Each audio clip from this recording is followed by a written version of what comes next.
The XY Advisor podcast is intended for professional financial advisors. This content is created in partnership with our sponsor, Net Wealth Investments Limited, ABN 85090 569 109, AFSL 230975, and is limited to publicly available information. Before acting on any general advice, you should consider whether appropriate and obtain financial advice from a qualified financial advisor. XY Advisor does not hold an AFS license and does not provide any financial advice or services or endorse any general advice. If a PDS or IM exists, you should obtain a copy and review it thoroughly before making a decision. AdviceTech. As if it wasn't enough to be across TMDs, Alpha, Beta, Rule of 72, and all the other nuances of financial advice. Now, advisors are expected to be across all the technology options too, and there's so many of them. But never fear, Peter D is here. Join me each week on a journey of discovery through the software and apps on offer for advisors and advice businesses. So let's dive in, fellow advice explorers. This episode is proudly brought to you by NetWealth. For over 21 years, NetWealth has provided market-leading technology, excellent customer support, and expertise to help wealth businesses thrive. As the financial advice landscape changes, it's important to embrace new technology to enhance the way you run your business. With change comes your chance to use advanced technology, reshape your client experience, and see wealth differently. Visit the website to learn how NetWealth can support your advice and wealth business. Hello and welcome to the XY Advice Tech podcast. I'm Peter Diamantidis, and this week we're going to deep dive into Facebook. And joining me here today to help me out is a Northern Territorian, a technologist, how cool a title is that, a daily sunrise watcher, a fellow StoryBrand fan, and a lead trainer for Facebook. Thank you so much for joining me on the show, Dante St. James. Woo! Thank you so much. That was quite an introduction. I love the word technologist because it can mean anything. Absolutely. It just sounds really smart. It's my way of saying I'm a geek, really, but without saying the word geek. Yep. We've moved past that, haven't we? We're better than geeks. Geek and nerd have really bad connotations if you really know where those two terms come from. Yeah. And we've kind of, as geeks and nerds, we've kind of owned those names over a period of time. I like the word technologist, and it kind of describes that length and breadth of background where those of us who have been through many iterations of what technology is, tend to think of ourselves as actually we're technologists, not just geeks and nerds. We actually have a finger in the pie. We have skin in the game. Yeah, we sort of got a bent towards those things and learn how to adjust, right? Because that's a lot of what dealing with technology is. Oh, another change, pivot. Oh, another change, pivot again. You know, I mean, and I'm sure for the listener they're the same. I mean, it's a little relentless, to be honest. So it is something you've got to sort of step into and own, that you're going to have to get on top of for sure. Now, I'm keen to dive into all things Facebook and pick your brain. For me personally, if for no other reason, and the listeners can come along for the ride. But before we do that, I wanted to get to know you a little better through your use of technology. What is your most used emoji? Do you even use emojis? I do, in a limited way. So okay. I'm not a fan of overuse of emojis. I find they confuse the reading rather than clarify it. Okay. But a good emoji can help to explain things like sarcasm. It can explain things like, when you're being funny, when you're actually making a joke, whereas the joke may land flat if it's just in text, but with an emoji, the laugh till you cry emoji, which is my favorite one, is the one that really helps someone understand, oh, that was a joke. Okay. I get that. And they can read it in the spirit that it was written, rather than having to fill in the gaps themselves. And for those who may not take social cues as well as others, particularly in the written format, which is very hard to explain. I think you'd remember a while ago there was a push for an emoji for sarcasm, a sarcasm punctuation mark. And it was, it never really got anywhere, but it was such a great idea because sarcasm can be read as really nasty sometimes when really it's just someone poking fun often at themselves. Yeah, 100%. And I love that. I even encourage the team with emails to clients, like a single emoji can set a tone. Like it's just giving them is it a light tone? Is it a serious tone? Like it just lets it sort of really establish, because you're right. We all read words with our own perspective and our own baggage and our own soundtrack to that. So I'm with you. The single use of emoji is very powerful. I use that one a lot too, I've got to say. How about if you had to delete everything off, all the apps off your phone and just keep 3? Which ones would you keep? I keep LinkedIn because that's where I do so much of my business. So definitely would keep that one. The other ones that really, probably Facebook Messenger I keep because that's where I chat to my mum most of all. And so it's somewhere where I've actually trained other people to use that app. And the final one I probably use is, it'd have to be one of the streaming services because I use all my streaming is done via my phone to my television. So if I'd say the one that I watch the most, it'd have to be YouTube. Yeah. Fantastic. All right. Well, I like it. And Facebook Messenger, I'm going to put a little pin in that because I'm going to ask you about that later because I'm sure you've got some perspective on that, even from a business or a professional perspective. But let's sort of dive in. Now, I have been, since we sort of connected for you coming on the show, I've been sort of watching a whole lot of your content and subscribers, and I'm getting some real value out of it. And I noticed a post you recently made that said we sort of seem to have forgotten what Facebook actually is and what its purpose is. What did you mean by that? So it's the assumption as a small business owner myself and yourself being one, and so many of the people we deal with being small business owners, we often forget that Facebook is not a business platform. It wasn't made for businesses. Right. It wasn't made for us. It was made for people to connect as individuals. So I told quite a passionate story about the reuniting of my father and his brother after more than 20 years of being estranged from each other after one of those typical family breakdowns over an estate of grandparents. Horrible story, really nasty how it ended out, but they finally did reconnect after 20 years. And it was just a beautiful story that came out of relationships born on Facebook, me connecting with cousins that I hadn't seen in 23 years, all that kind of stuff. And so that's when you put a story like that up there and the millions of other stories about connection, reconnection, school reunions, communities coming together in disasters, mums connecting with each other in order to be able to get kids to school or babysat.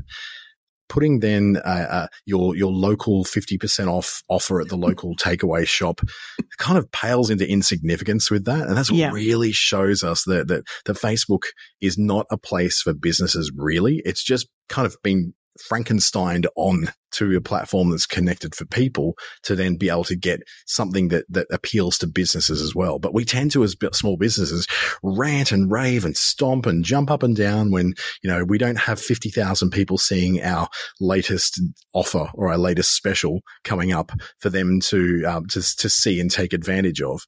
We forget that businesses are largely boring to the average person, that we're such an infinitesimally small part of their lives. Yeah. But because it's a big part of our lives, we expect that everybody should see the business and the importance of that business the way that we do.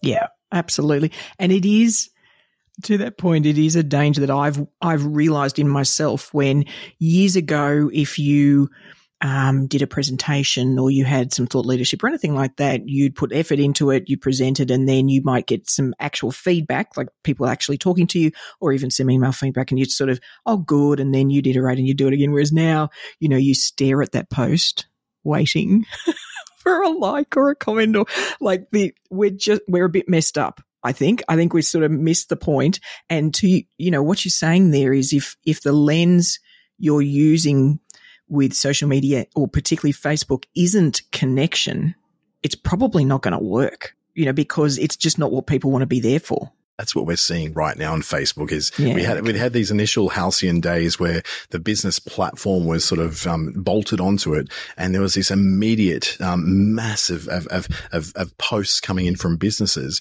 What we don't realize that while we as businesses thought that was amazing that we're getting so much exposure out there, it was hell for the people on the platform who weren't businesses because they were seeing nothing but ads. What they saw was ads coming through and flooding their feed. So it wasn't long before Facebook, about a year after that happened, that Facebook had to really throttle that back because the users were in an uproar about basically, all I'm seeing is these businesses. I want to see interesting things, fun things, not, buy one, get one free offers from the local, shoe dispensary. It wasn't really what people were on there for. So that the halcyon days that businesses tend to refer back to were a very short-lived period of time where we basically had free run of a platform that we weren't paying for, that we had no real right being there, and we really had no idea what we were doing with it anyway. No, for sure. And so how do you see that? And of course, your lens is, got an expert basis there. How do you see that differing, say, to Instagram or TikTok in terms of, I see a lot on Instagram, say. I haven't yet really dove into TikTok. I see a lot of it secondhand. It'll be shared on another platform. I haven't actually braved myself to go in, and I'm sure I should. But on Instagram, I can see people trying to do the connection thing, but it feels like actually that's not what the platform really is for anyway. And so maybe we're forcing something on one platform. We should be, shifting the technique back to Facebook for connection and Instagram something else. Is that valid? Very valid. In fact, there's a very big noticeable change happening in social media now. Once upon a time, there was social networks and there was media. And then at some point, those things were collapsed together to become this thing called social media. What we're starting to see now, particularly, and TikTok can really be sort of given the credit for taking the lead here. They've taken the media side, taken it back out of social media again, and it's become what we call creator media. Now, Instagram probably started that trend where there was a tendency to create influencers and content that attracted a lot of people in to interact with it, but it wasn't social networking. And Instagram is not really a social network. It's more of a creator platform where creators go in, create content that attracts people. But when you look at it, they might have 50,000 followers, but they've only got 2 or 3 comments. So the actual social part of it is not really getting that far. The same with TikTok. You might say, oh yes, there 1.5 million people saw this, but only 36 people actually commented on it. Yeah. So you're seeing there's lots of media consumption happening, but no social networking. Flip back to Facebook. What we'll see is there's lots of people when I post in my own profile to people who are not following me, but are a part of my life in some way, shape or form. I'll post something funny and I'll get 28 comments and, 112 likes and all that. I go to my business page and I'm lucky to get 36 people seeing it because what I'm doing personally to the people who I actually know, who know me, they understand my sense of humor. They will respond to that because, oh, that's so Dante. Yeah. But then I go and try and do something on a business page. And whilst I might have 1,500, 2,000 people following on that business page, they're not really on Facebook to be following a business. They're there to be following friends, family, seeing the babies, seeing the grandkids, seeing the, joining with other people in their local network to be able to, find a good deal on a secondhand dresser, that sort of thing. They're not there to interact with my business. Yeah. Yeah. So, okay. Well, I think that's really helpful. So listening today, we'll have a combination of maybe salaried staff, so advisors or support staff that are salaried. Then we'll have, practice owners, business owners, and even people as a bit like me. I put myself sort of almost in the wannabe content creators, speakers, which is another sort of category almost on its own. So I guess I wanted to then talk about each of that user, and for you, how do they approach it differently? So it's interesting. And I'd love to start with the salaried staff member because I think mentally a lot of people in these roles think they can't be themselves professionally on social media. Like do you know what I mean? Well, that's just a tool that I catch up with my mates, and that's valid based on what you're saying. That's completely valid. But I'm curious to hear what you would say to somebody like that about the way they could utilize Facebook in terms of maybe clarifying, who they are professionally and people getting to know them better in that context. This is such a timely question. So just before I came into this session, I'm actually in the middle of writing a blog post about the 4 things you should never post on social media. Oh. And it's around that whole idea of say salaried employees who are, afraid to post anything on social media for fear that it'll be read a certain way. And we see this really commonly on LinkedIn where, while someone may be more than willing to post the photos of the zucchini they're growing in their garden or the sunset that they saw on the way home last night or their holiday to Bali, and they feel completely comfortable doing that in a very public realm like Facebook, when it comes over to something like LinkedIn, they look at that and go, if I've got to post something which is absolutely perfect, because if it's not perfect and it's not completely fact checked and not completely, spot on in every single way, everybody who I know is going to judge me. My entire workplace will judge me. In fact, if I post something on on LinkedIn today, all the people I work with here in this organization are going to look at me and go, who the hell do you think you are? Right. Who are you to be posting this kind of thing? So this is the whole conversation that goes on inside everyone's head every time they go, I want to step out and do something particularly on LinkedIn. Yeah. There's a real stigma to that. In fact, I think it's something like 57% of all people on Facebook post regularly on Facebook. That's less than 1% on LinkedIn. So of the 900 million or so people on LinkedIn, we've only got perhaps, so few people are actually posting anything because of that stigma that comes with posting to your peers, to your network, to your workmates. Yeah. And it's so true. And what's interesting is if you can, on something like LinkedIn, if you can post with, and I'd say authenticity is such an overused word. Let's use sincerity. So it's sincere, and a bit exposed. It actually gets far more traction because it's real. And people are like, yes, that's exactly how I feel. That's the thing that people are commenting on and tagging other people. And because it's once again creating that, and to be honest, it's making us all feel a bit more normal, and I think that's the thing that LinkedIn, we all treat it like it's the most awkward networking event we've ever been to. That's sort of what it can feel like sometimes, right? Because we all suit up and we get serious and it's professional and it's, and it's all branded. So I think I take your point in that sense, that there's more to do, for lots of people on LinkedIn. Flipping that, if somebody's in a role, what do you think would be some subtle ways they could be posting on Facebook that bring a tone of, and it doesn't even need to be their job. I guess it's just about what they love about their work or what they enjoy about their industry, or even what frustrates them. Is there a way you think people can approach that better? There's neutral topics you get in there that don't necessarily put forward an opinion. I think it's the opinion part that people can often get a little bit scared of, because what if I post an opinion then I get a pile on of people who are just going, that's not true, that's not right, I disagree. And it's like they freeze and go, what have I done? Yeah. What we want to do is look for those neutral topics that inform or entertain or somehow educate people on something that they otherwise wouldn't know. So if you're in a practice and you're a salaried employee and you want to post insights that have come from an industry report where you're saying interesting insights that have come up this week from a study by KPMG into this, and they're not necessarily adding their opinion to it, but they're presenting it as a trusted source of information. So not just that KPMG report being a trusted source of information, but the employee themselves becomes a trusted source of information. Yeah. Okay. Now, this sort of sharing of stuff is not going to set the world on fire. It's not going to attract hundreds and hundreds of comments. But what it does position you as somebody who traffics in good information, traffics in well-researched pieces, things that are worth sharing, that may not be the most attention-grabbing stuff, but it still has credibility. It's authentic in that you are presenting it and you're adding maybe your words on it, where you may point to and say, particularly look at point 3A, where I think it really impacts on the market within Southeast Queensland. And then you can go forward and present something which customizes it somehow for your audience. Neutral approach, no opinions in there, but you're localizing it or somehow personalizing it down to the people that you do want to reach. I think that's probably the first place to go and find some sort of content.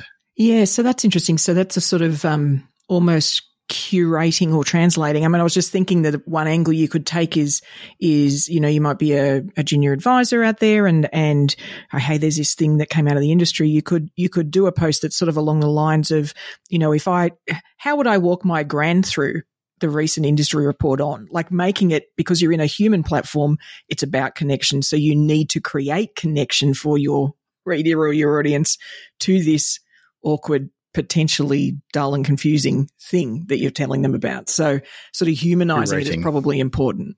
That the word you call curating, that's the perfect, it's exactly what I'm saying. It's taking some confusing, often, it may seem irrelevant information to some people and making it relevant and less confusing. You're, almost like a pundit. You're taking a piece of complex information and bringing it down to a level where somebody in the industry who doesn't understand the intricacies of the terminology or the jargon can work with that nice and easily.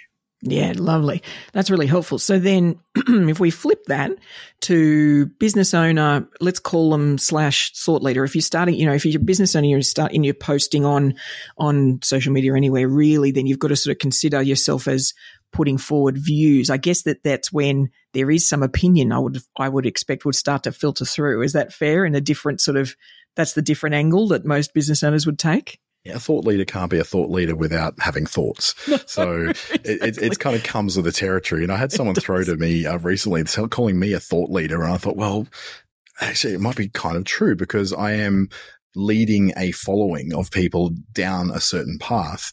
Yeah. When it comes to that kind of thought leadership stuff as a business owner or someone who is looking to develop a personal brand of sorts, or they want to be someone, what we like to call a key person of influence, then you're working with two kinds of very different content. There's what we call the obvious content, which is stuff like these days we work too many hours and it's taking us away from our families, and I think that's a bad thing. And that's obvious. Who's going to disagree with that? No one's going to disagree with that. Or something like kids these days eat too much junk food and it's time to return to good, wholesome food like we had when we were growing up. Mind you, there was no wholesome food. It was pies, sausage rolls, and Sunny Boy ice blocks. So, but we've got a romanticized, nostalgia about the way we grew up. And if you're doing that, no one's going to disagree that kids should be eating healthy food. That's what I call obvious content. It's easy to agree with. No one's going to disagree. The very agreeable platform that LinkedIn is or the Facebook is will come back and say, yeah, that's great. We should go back to these old values. Then there's what I call the not so obvious content. And that's the content which says, okay, I'm going to make a point of view here that may also be unpopular. So it might be the thing is like the concept of work-life balance is a scam, and here's why. I explained that basically work-life balance is based around people who can afford work-life balance, who work for government jobs, which work from 9 a.m. to 4:21 p.m. and they get 15,000 days of annual leave and another 32,000 days of flexi days, and they've got this structure in their lives which supports the concept of work-life balance. They have 30 people who can back them up when they go on leave. For me, as a solopreneur, as a small business owner of my own business, now down to a company one, I don't have those luxuries. So I have to go, well, work-life balance is a complete scam to me because it's utterly irrelevant. What I would have instead is maybe what we call a blend. So there's times when my work and my life do overlap with each other. I get the advantages of that, which means flexible working arrangements, flexible working hours, but I get the disadvantages of that, which means that sometimes on a Sunday, I'm going to have to pull out the computer and write a blog post. Well, I can, that's an hour of my life. I'm sure I'm going to be okay with that. So when you take that not so obvious, the more thoughtful approach to content where it's speaking often from your lived experience, that's the not so obvious content. It's got insight to it. It's got thought to it. It's saying this to say, well, yes, while it might be right for some people, it's not right for others. So that's where you have thought to lead with. Rather than just repeating and regurgitating the same platitudes and the same, work hard and one day your dreams will come true. That's obvious content. Everyone wants to agree with that because we all want to believe that working hard leads to millions. But what people don't necessarily want to agree with and may find confronting is actually sometimes you can work hard and not get there. So here's a few things I've got which helped me to get there that may actually help you to get there too. Yeah, okay. And so that's the sort of interesting element you originally mentioned about Facebook, fun or interesting, and it's doing that. And I guess the extreme of that, which I think probably doesn't work, is when somebody's just purely contrarian to get a reaction, which of course doesn't have that sincerity, does it? So it's got to have some sincerity to it. you can rattle people's cage a little, but it's got to come from a real place. Whereas, we've all seen them, where some people will just say the opposite of whatever's going on. I'm like, really, what's the point? You're just trying to upset people now. That's not adding It's value. like watching Parliament and watching the opposition. Exactly. Basically, they not necessarily come up with a policy of their own, but they'd just be contrarian because, well, what they said we don't agree with, and it's a default position. And that kind of person, if they don't balance it out with other useful content, say for instance, something I can teach, something I can deliver as a list, something that I can, an observation I've made in life, or here's a story of how I succeeded and here's how I got there.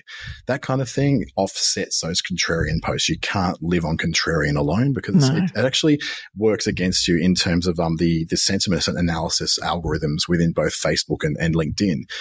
Contrarian tends to be negative and attracts negative. So if you're always posting that sort of stuff, your following will decrease, your reach will decrease. Facebook is like brutal with it, but LinkedIn these days is actually quite good with it too. I knew that after having too many contrary posts of mine in, I think it was July, I had a massive dip in my reach, and I looked back and went, oh, I did 3 contrarian posts that week. I was a little negative that week. Maybe I'm gonna rest the negative for a couple of weeks, come back with some more uplifting and more inspirational stuff. And surely enough, the reach climbed back up again. And now what I can do is have 1 contrarian post a week, which generally is my most followed and most reacted to thing. But not because it's contrarian, but because it stands out amongst all the other stuff that I'm doing. Yeah. And I guess that sort of leads into the next thing, which is obvious, but I feel like most of us, and I'll put myself in this category too, just don't listen to ourselves. We know that when we're on something like Facebook, it irritates the living daylights out of us when it feels like it's ads, right? And I don't mean actual ads. I mean, there's actual ads, and that's one thing. But then when somebody we know posts something that feels like an ad and we get irritated, or we skip it, right? Because we're also trained to just ignore ads. I mean, I think our eyeballs sort of turn off, just go, no, not for me. So I'm imagining that's something else that you'd sort of suggest is almost, too much polish is not necessarily a good thing. We all know that friend of ours has suddenly joined a network marketing scheme. And next thing they were like, out of nowhere, all of a sudden they were like, I'm working from home and being a boss mom, and it's changed my life, and here's why, and you can do it too. And you're like, Jennifer, last week you posted a photo of you drinking out of a Goonie bag. Yeah. Like, honestly, this is not who we expected you to be. Like, who is this person? Yeah. And when it looks like it's contrived, when it doesn't feel natural, when it doesn't come from the heart, it doesn't come from a level of authenticity or sincerity, which is a great term for that. It doesn't seem sincere. It's not really you. It's going to look like an ad. And you're right. We are trained ourselves from, 25 years of banner ads on websites. We ignore them. We don't even see them anymore. When asked if you saw that Jetstar ad on the news.com.au website and you go, I don't remember it, because you literally have just filtered. We've got a filter now. Yeah. Attention filters exist so heavily in that. That's why ads have had to become much more in your face. They're now disguised as content. In the case of TikTok, for instance, you cannot tell the difference between a TikTok and an ad, which will come against them. Actually, they're going to have issues with that when it comes to consumer law coming up. Yeah. So they're not going to get away with it forever. Yeah. When you can't tell the difference between the two, when you're listening to the radio and you don't know when you've gone from an ad into a song, or a song into a presentation, or a talkback segment and into an ad, there's problems there. That's got real issues. So we as consumers now have taught ourselves how to filter out ads. So if our ads and our content are too close to each other, we then filter out all the content and we only see the things which are clearly not ad related.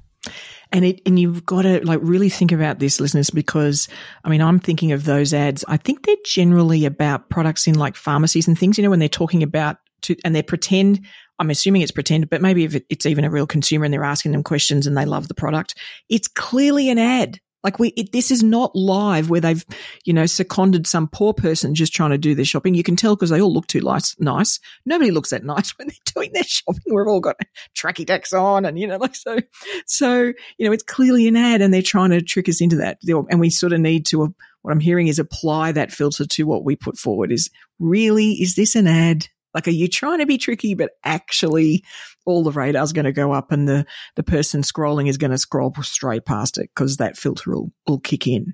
Yeah, we find that boomers grew up in an era of very heavily scripted television ads. We, Generation X, myself, we grew up in an era of radio advertising, which was very formulaic in the way it approached. Yes. So what we've done, the way we think we need to promote a product or a service is taken from an era that really doesn't exist anymore. The best at this game now is Generation Z, who they just know what they can promote something, but it's so much like content and so interesting that because they're digital natives, they didn't have the benefit, I guess, of us growing up with terrible cinema advertising, awful local television ads, even worse slice of life radio things such as, "Hey, Karen, I'm going off to the beach this weekend. Gee, I wish I had an umbrella." "Well, Susan, I know where you can buy an umbrella from. It's from Umbrellas Are Us." Like they didn't have that kind of stuff to fall back on that we tend to fall back on. So they've come up with new creative ways to communicate, which are commercial in their very nature, but are so well done that you wouldn't even know there was a product being pushed until you find yourself in the supermarket buying the product and going, "Why have I just bought that?" Yeah. Yeah. And I guess that's part of that, that learning that over time is why I've started I find myself overreacting negatively to any of the perfume or, any of those ads, because it's just so manufactured. Like it's clearly art, like credit to all the clever creatives involved in the thing. Like it's clearly art, but it in no way appeals to me at all. And it doesn't connect at all. I'm waiting for somebody to do a real ad about perfume, I want to see you really understand your consumer. Now, I guess it's because that product is aspirational and you'd only have to listen to something like the Gruen, and I'm sure one of them would say, but what they're trying to do is make it something you aspire to do. And it's like, yeah, but probably means I don't aspire to be any of them. So really thinking like an anti-advertiser, like trying not to be that sounds like a great lesson. And for any of the listeners, if you've never watched the Gruen on ABC, yes, ABC. Then it's really worth watching and a couple of those episodes, because they talk about this stuff in detail from the advertiser's perspective. And when you hear how clever those people are, I think it'll start to fine tune your own view of how you might post, on something like Facebook, because it certainly made me more aware. That's for sure. There's a quote I came across yesterday during a webinar I was watching, which was from a very successful advertising executive in the US. It stated that that social media is more about sociology and psychology than it is about technology.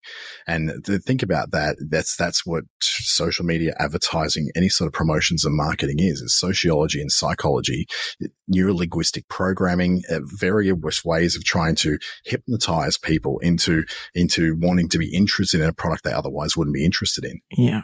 Yeah, for sure. Which, explains why we all react so violently when it sort of doesn't meet that, and that authenticity thing isn't met. Now, in terms of somebody who's like, they're on the platform, I'm assuming my husband isn't. He's very proud of the fact he's not on social media, but he's one of those people, bless their cotton socks. But, they're on there. I'm betting that, if you were going to give them a tech tip, one of the first things you'd tell people is to protect themselves on platforms like Definitely. Facebook. Yeah. Yeah. I would say go in there with intent. Don't just go into social media just because it's what everyone's doing. You go in there with intent. What do I wish to achieve by being in here? If it's to be connected to my friends who live in far off places, then realize then that there's a way of setting up your Facebook particular, which keeps you within that circle, but doesn't expose you to other people that you don't want to be exposed to. There's privacy settings in Facebook that allow you to post things that are only visible to your friends or to one friend or to just a small group of friends. It's when we post, very publicly out to everybody that we find that every Tom, Dick and Harry that we didn't want to speak to suddenly becomes part of this conversation, and we feel like our privacy is being violated, and we shut down and we want to hashtag delete Facebook, and we get very shocked by it, mainly because we've gone in there with no intention. We've just gone in there blindly, just, okay, I'm going to share this with my friends, and we don't realize that there's so much more to that than just posting something. There's privacy settings, all those sort of things to do. Yeah, and you're right. I think so, particularly if you've been on the platform for a long time, you've probably forgotten about some of that stuff. The other one that I've become really aware of is the sort of second factor authentication. These accounts are constantly hacked. constantly.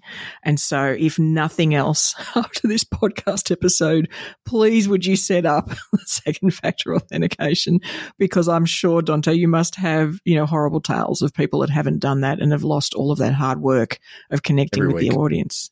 Really? Every single week, I'm sent at least 30 people who are referred to me to try and help them. I can't help them. I don't work for Facebook directly. I'm not an employee. I'm a contracted trainer for them. Yeah. So I have contacts within Facebook, but not where people can unlock a locked account. Right. What we've got to realize is that cybersecurity in all cases on all platforms, Facebook, Instagram, LinkedIn, Gmail, is our responsibility. It's not Google's responsibility to protect your password. You have to do that. And the fact is that 97% of all cybersecurity incidents that happen on something like Facebook start with email. So if you've got a Gmail account that's got the name of your daughter plus the year of her birth as the password, which is so common, or the name of your dog and the year that you got them, or something like that, family members, anything that someone could look at your desk at work and go, that's Brooke.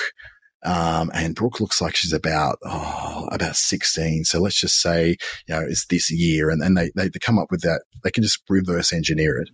Yeah. Most passwords are really poorly done. I have actually come across a client whose password was password 123. Oh no. And then they wondered why they got hacked. But I've got a password with numbers in it. But it's also the single most commonly hacked password on the planet. We've been harping on about cybersecurity for 25 years now. Yeah. Surely that message has got through to you somehow, but no, because it's convenient. The same password on everything. They get into one thing, they got into everything. And it's not Facebook's responsibility to save your business page because you have poor cyber hygiene habits. It's your responsibility. And then whinging and complaining about Google not helping you out. Oh, they just hate people. They're an enemy of small business. That's your stupidity that did this, not theirs.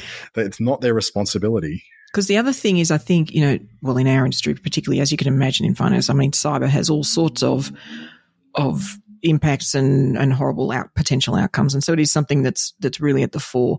But this is one of those things that's super easy to fix, folks. Like, this is a very quick mobile number. You'll get a text message to confirm the whatever. Like, that second factor authentication stuff is super easy to do. It can, and I'm assuming that's a massive barrier. That's the thing that just sort of is the big snarling dog in your front yard that can defend you against, at least a significant portion of what somebody might try and do to get to your account. Second factor authentication will cut your cyber footprint for hackers to be able to get you by 87%. Just that one thing. It's an 87% less chance of you ever being troubled by anyone trying to break in. Just that one thing. It's amazing. So let's do that one thing. So listeners, you heard it here, please. You now have homework from this pod. I'm sorry about that. I've not done that to any of you before, but you've got that homework. Please, please, please do that. I am curious, and this is, AdviceTech as a podcast. I'm curious on the tech element. Are there any of the tech features of Facebook that you feel don't get used much that should, like people just aren't turning on or off or applying this filter? Like, is there any of that you feel that people could dig a bit more into? I think one of the most underutilized features of Facebook would happen to be the business suite still. So as part of the management of, say, a business page, Business Suite is this tool that not only allows you to sort of see where your business is at and run ads and things like that, but it's also a place for you to go in to see how your posts have performed. This one little place you can go and see every single post you've done. Now, why would you want to go and do that? Well, number one, see what's worked. If there's things that have worked, then you can double down and do those again and go, okay, that's working and fairly consistently. Do more of that. And then you can also do the opposite. See the things that aren't working and go, well, let's not waste our energy on doing that. So that's one thing. It takes away you need to go into business page insights and it puts it in one place. The second thing is it allows you to post to both Facebook page and Instagram at the same time. Okay. So you can then put it in, you can adjust them. It gives you what we call optimal times with which you can post. In my case, it's just about always 6:30 or 7 p.m. On Facebook. And the minute that I started taking that advice, my Facebook reach went up by about 30%. So I immediately started reaching more people. Unfortunately, using that time on LinkedIn was completely opposite. Though I tried to do that at 7 o'clock at night, and nobody's on LinkedIn. No. They're on Facebook in front of the TV, not LinkedIn in front of the TV. Yes. So you've got to be careful. You don't take that advice for every platform, just for Facebook and Insta. But I think those two features alone are an efficiency relief. Yes, and because one of the questions I did want to cover, which was sort of in the integration category, but really it's about automation of posts or making things a bit easier. But it sounds like, within the platform itself, we've already got a tool that can help with that. So, for some of you who haven't yet got something that pushes out posts that you can sort of load up a whole lot of stuff, you may have it at your fingertips and never realized that you could just, use something like the Business Suite. Is that valid? Yeah, absolutely. Yeah. Now that in case it only does Facebook and Instagram, it won't do Pinterest or Twitter or LinkedIn. There are other systems that I use to do that will post out to all those different places. What it does do, though, it just gives you a much more in-depth look at it, recommending a time and a day to post. You can change, in the one place you can go, this is what I want it to say on Facebook. This is what I want it to say on Instagram. So you may have Instagram has hashtags, Facebook doesn't. You may go, I want it to be this version. You can run A/B tests. So, for instance, you can paste have a photo with a pink background and one with a purple background, and it'll test them and it'll tell you what was the most successful one. What's the one that people appeal to? So these kind of tools are just all in there. They're just not really being used. Yeah, okay. And that's really interesting because I think there's a lot about, let's broadly call it marketing, on the web, and that covers all sorts of things, where we get told things and we all nod, but I think sometimes you've got to learn the hard way. So for me, I can see myself now thinking about doing an A/B test where one post has a video of me talking through it with subtitles and the other one is just the words, and just literally seeing for myself what difference does that make, because I think we all get told, video is the way. Yeah, but maybe we just need to find out for ourselves. Maybe we just need to do that test. The other thing is that video is not always the best. Because I post a video post on LinkedIn and it gets nowhere near the reach of what I do if I do just a written post on LinkedIn. On Facebook, on the other hand, video definitely surpasses written text as a means of getting things out there.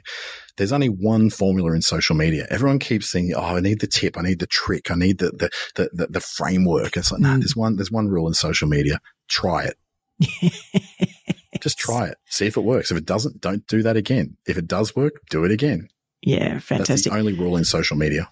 And I think that is probably what holds in our industry. I think what holds us back is a whole lot of investigation and analysis. I'm definitely do this analysis and compare and then, but actually that whole time we're doing all of that, we're not posting.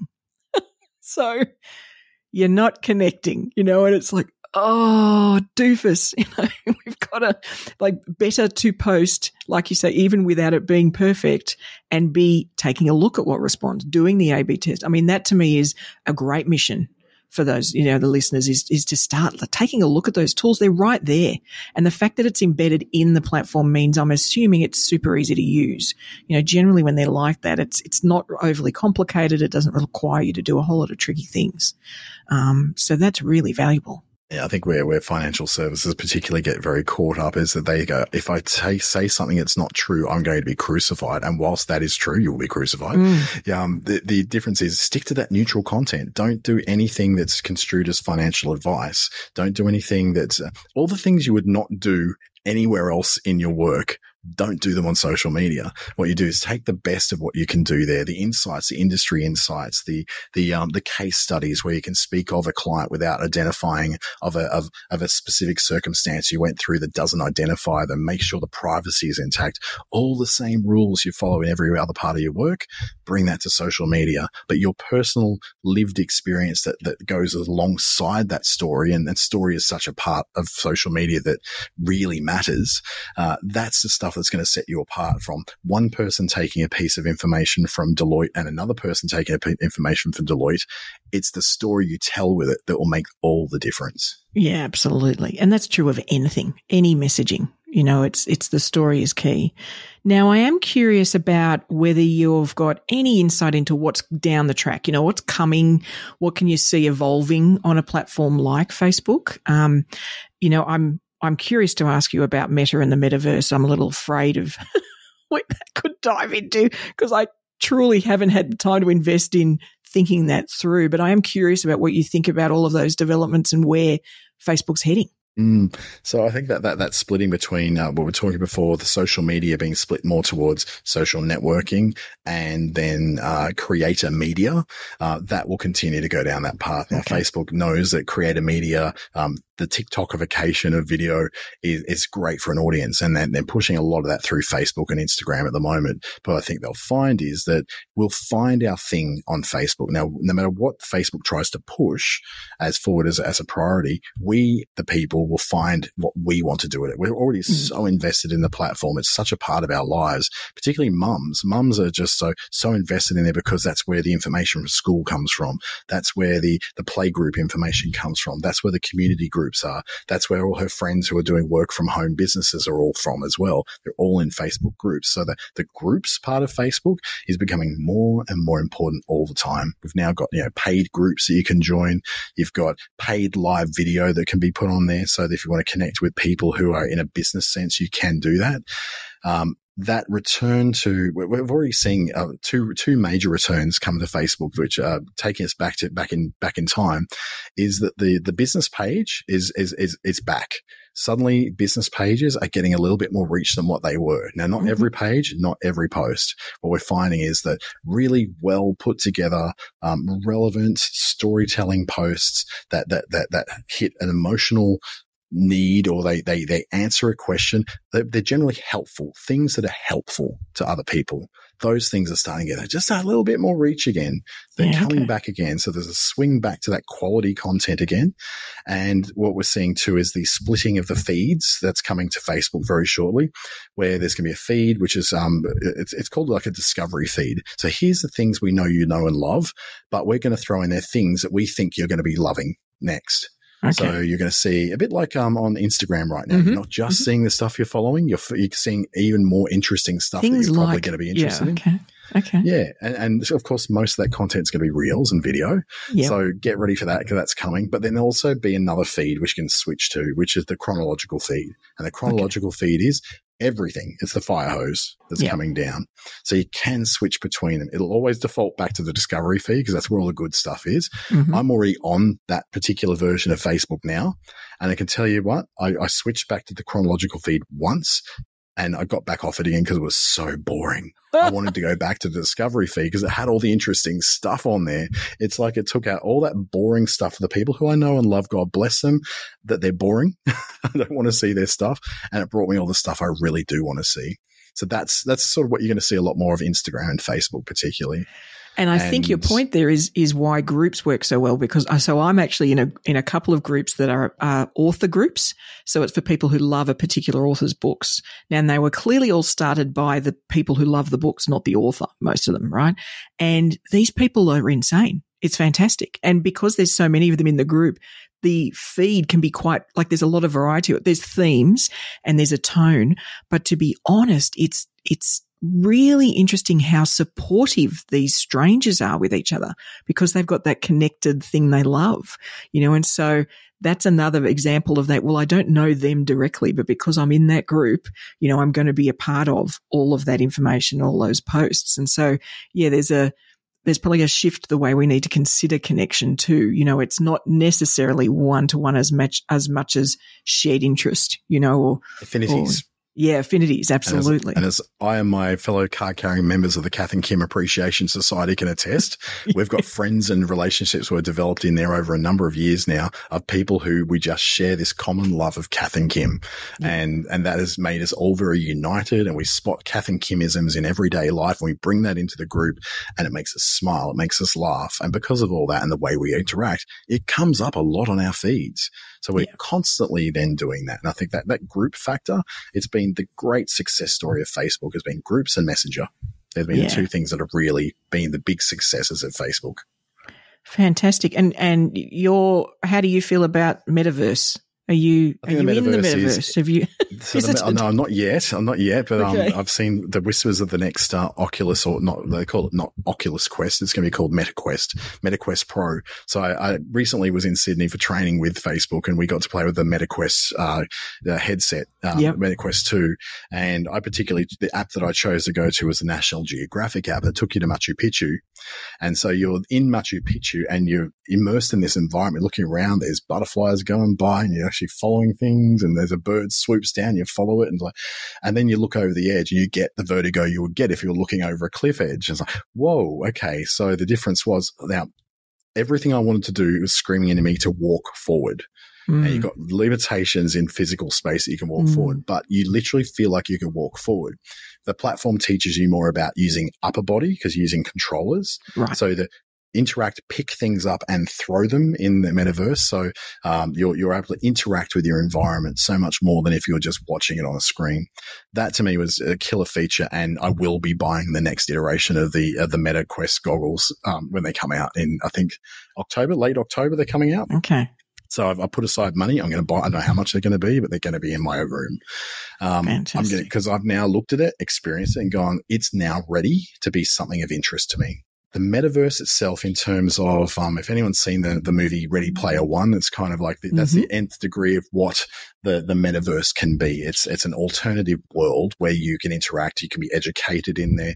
It doesn't matter where you are, you can access whatever you want, and in an interactive environment, which is all sensory. They're in suits, body suits, which have got haptic feedback. You feel things, you feel pain, you feel pleasure. So that kind of thing, that's a decade or more away. Okay. That sort of stuff doesn't exist yet. And it's people are thinking that Facebook is building the metaverse, and that's not the case at all. It's you and I will build the metaverse. So it won't be something which is appropriate for us to be putting our businesses on and doing our webinars on until it's as easy as setting up a Facebook page. Once the tools are built that help us to enable our presences in that metaverse, that's when it becomes a significant part. Don't expect any of that for the next few years. Like there's 3 to 5 years away before we really start to look at that and go, now I see some value in this thing. For now, it's early adopters and people who like to play virtual games. Yeah. I guess though, for people, particularly probably with your own business, then the thing they could be doing is just experiencing it. Getting actually just going in as a user so you understand from a user perspective for the next few years, and really think about what that experience is like. I mean, the National Geographic example is perfect. They have enhanced your experience from you being in your living room into you being Machu Picchu. Like that's an enhanced experience. I think the struggle we have in finance is often what we try and do with things, and let's call it virtual reality for want of a better expression, is we create exactly the same dull experience in virtual reality. No. This is meant to be outside your world. This is meant to be beyond something you could imagine, so just making it 3D is not what these tools are for. So maybe just using them and really sort of thinking that through, like really analyzing your own experience of something like that, I think is the way for us to be ready down the track, when maybe it'll be something we can participate in. I'll pull it back to something even more simple. Today, create your Facebook pages, interact on your Facebook groups, create content for Instagram. All those things will have a pathway that goes across to the metaverse. So there will be the equivalent of a Facebook page in the metaverse. There will be a Facebook group equivalent in the metaverse. Those things will lead to each other. So if you're doing it with today's tools, double down on today's tools, because there will be pathways and migration paths that take it from the flat screen experience to the immersive experience. Awesome. So get today's tools right, participate in today's economy, then you'll be ready to participate in tomorrow's. I love it. Is there anything we've missed? Is there some gems that we should have covered? Well, I think we've covered the metaverse, which is pretty big one to have to cover. That's the one which I get a lot of questions about, but people still walk away and go, I still don't know what you're talking about.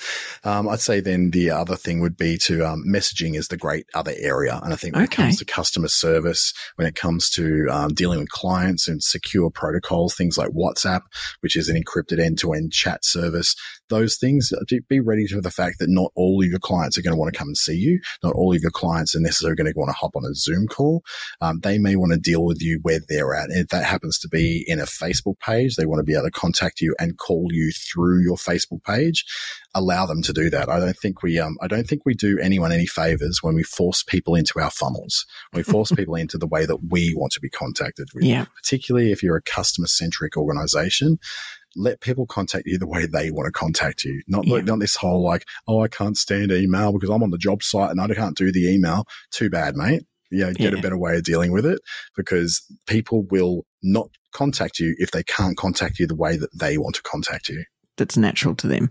And all that means, folks, is putting up the, procedures in place for your business that handles those as they come in. That's all it is. It's just like having somebody that make sure answers the phone. It's just another phone, and sort of viewing it that way and having a procedure, having somebody that looks after it. It's just another channel. Well, that's been fantastic. Thank you so much, Dante. If you'd like to find out more about this wonderful gentleman and how he can assist you in particularly, your small business, then we're going to include his website link in the show notes. Dante's got a great weekly email that he sends out that's got all sorts of useful nuggets in it. So I'd encourage you to subscribe for that. We'll also include his LinkedIn profile in the show notes.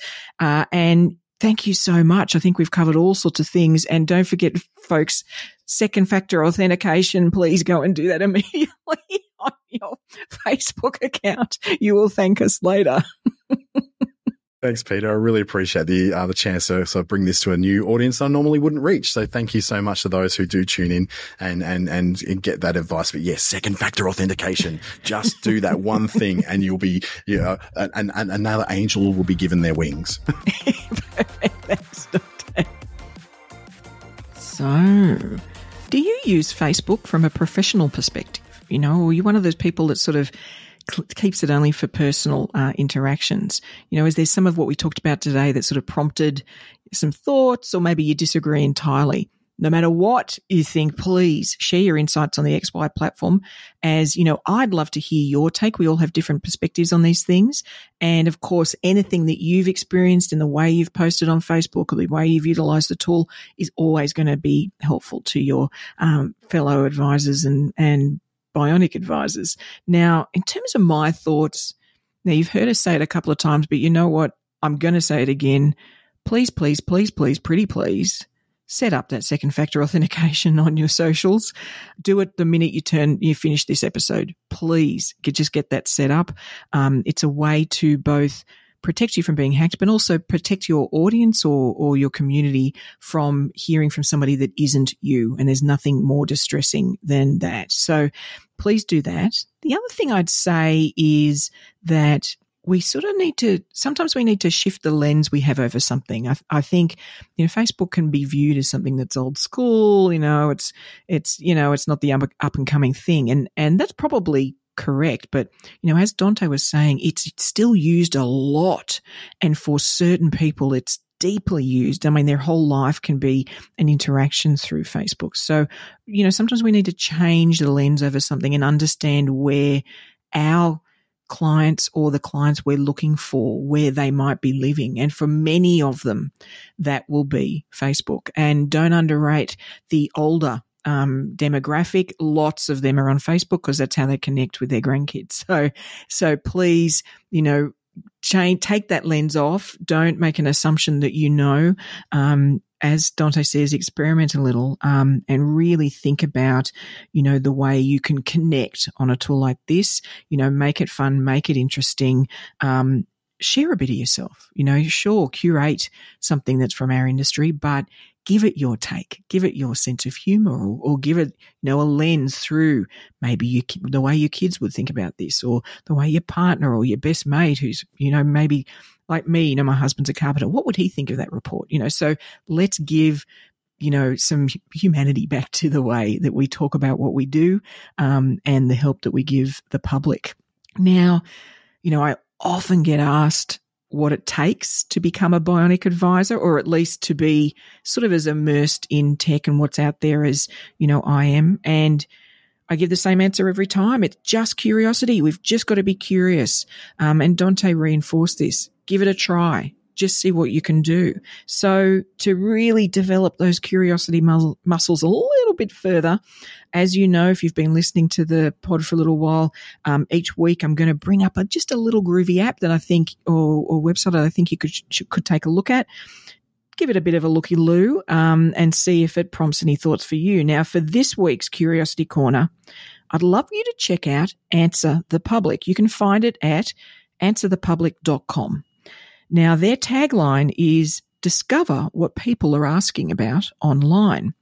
Now, this is really interesting. This website listens into autocomplete data from search engines like Google, meaning when you type in, as you start typing into Google, you'll notice it sort of preempts what you're going to fill out. And that's based on what other people have searched. So it listens to that and then quickly cranks out, every useful phrase and question people are asking around a particular keyword you give it, right? This is a gold mine of consumer insight, right? You can start to create fresh, really ultra useful content. And remember, that's what we've got to try and do more of on whether it's a product or a service or anything you're doing. And it'll be on a topic that the customers really want, right? Now, there's something like, 3 billion Google searches every day.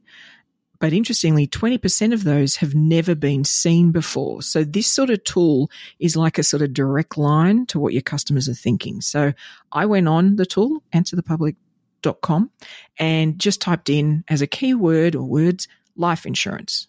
Now, what's interesting is it gives you over 200 phrases that appear. Now, one of the phrases was, are life insurance policies worth it? Another popular one was life insurance for mums, right? Or life insurance versus savings accounts. So this is what people are literally Googling to find out more about life insurance.